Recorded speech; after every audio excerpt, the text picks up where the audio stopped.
Hello everybody, thanks for tuning into my video. This is Insane Weather here, back with you guys with another tropical video. It is 3:49 p.m. Eastern Time, May 25th, 2023. And today we're going to be talking about the tropics. So this is from the National Hurricane Center as of 2 p.m. May 25th. We have a tropical disturbance just forming off the eastern coast of Florida. It has a very low chance of forming within the next 7 days, a 10% chance. In the next 48 hours, a low 10% chance. This is in the Southwest Atlantic. Disorganized shower thunderstorm activity off the coast of the southeastern United States are associated with a front and trough of low pressure. A non-tropical area of low pressure is expected to form along the frontal boundary within the next day or so. The system appears unlikely to become a subtropical or tropical cyclone since it is forecasted to remain a frontal while moving generally northward and inland over the Carolinas. So this storm right now, it is really just a little patch of shower thunderstorm activity just forming off the coast of Florida, but it's supposed to gradually get bigger and produce heavy rainfall to the South Carolina as it tracks inland towards the Carolinas. So the storm right here, it is very small. It is not really large. It extends maybe a couple tens of miles, but it's supposed to pop up and move straight in right through the state of South Carolina, bringing heavy rainfall, uh, maybe tropical depression, force winds and winds at around 40, 30 mile per hour wind gusts, and huge waves and rip currents. So this storm will bring rain through the weekend, maybe Saturday to South Carolina and the other cities involved. Now let's look at the 2-day graphic. So right here, you can see the area of shower thunderstorm activity just popping off the eastern coast of Florida, and is expected to move north and track in towards the Carolinas, bringing heavy rainfall. Regardless, the system is likely to produce gusty winds and dangerous surf and rip current conditions along portions of the southeastern United States late into the week and into the weekend. So this storm is supposed to bring rip currents due to its winds, and it is not expected to form, but it still bring heavy rainfall and gusty winds. Heavy rainfall is expected in portions of the Carolinas with hazardous marine conditions expected over the coastal and offshore waters where gale warnings are in effect. So they already have gale warnings already in effect for of course the outer eastern parts of the Carolinas.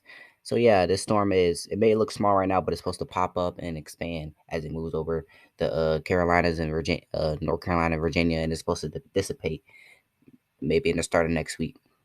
So let's look at this is from tropical tide beds. This is the satellite imagery. You see the storm right there, and it's popping up right there, and it's supposed to pop up into even bigger, larger thunderstorm activities, and it's supposed to move straight into South Carolina, North Carolina, and Virginia, bringing, like I said, heavy rainfall throughout the weekend. So beaches may be closed due to heavy rain and gusty winds. So if you keep that on alert, let's look at the water vapor.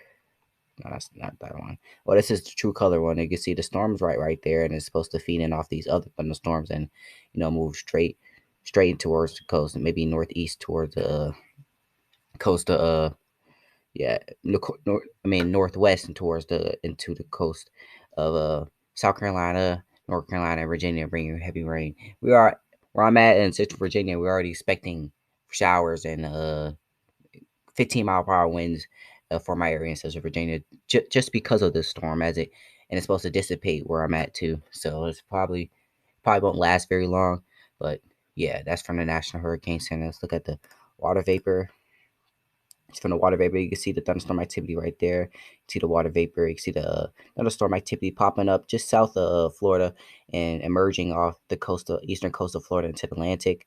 And yeah, you can see we have some tropical waves coming off the coast of Africa, supposed to move west, but uh, that will be like, you know, we won't really have to worry about that right now. It's not really a area to watch, but we do have some tropical waves over here. We have some tropical waves in the Eastern Pacific, right over here, and these tropical waves supposed to expected to move this way, west, but we don't really have to worry about that because it's not an issue by the National Hurricane Center.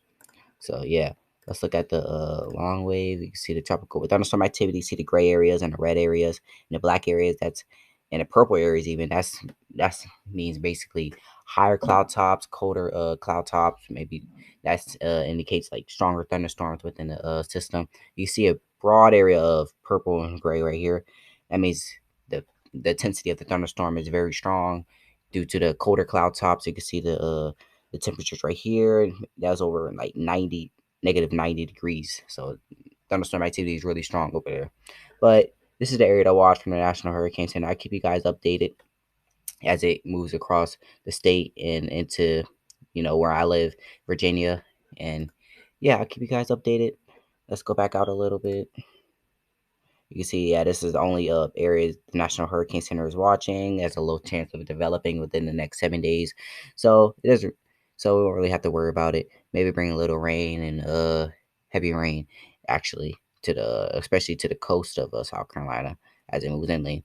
But a little rain for me and strong winds, maybe 30 miles per hour for the areas that will be first impacted by the storm. Let's look at the Eastern Pacific. There are no tropical cyclones or tropical waves. Do have tropical wave right here trying to move west, but it's not really a big deal to the National Hurricane Center. It's not really an area of interest. So yeah, in the Central Pacific, there's nothing to watch. But we just worried about this storm in Atlantic. I'll keep you guys updated. It has a little 10% chance of developing. I'll keep you guys updated about this storm.